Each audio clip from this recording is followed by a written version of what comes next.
ঈশ্বরস্থানের একদম কানায় কানায় ভর্তি। এটা তুরাগ নদীর তীর। তুরাগ নদীর একদম ইজতেমার পশ্চিম পাশে যে অবস্থা, মানুষের যানজট সবসময় লেগেই আছে।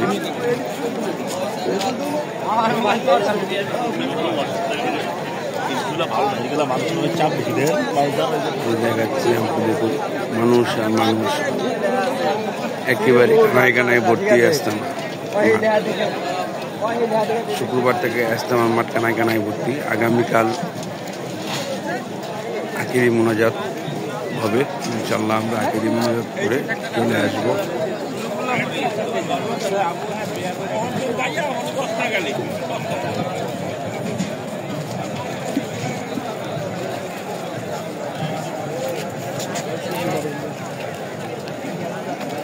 বলে গেছি দোয়া চাই আমরা জন্য দোয়া করবো, আমরা যেন সুন্দরভাবে বাড়ি ফিরে আসতে পারি।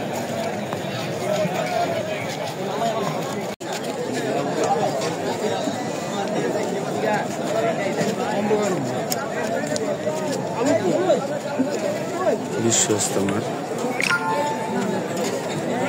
উঁচুখানা এবং টয়লেটের ব্যবস্থা এই রাস্তায়। তুরাগ নদীর পাড়ে একদম পশ্চিম পাশে ইজতেমার ব্যবস্থাপনা।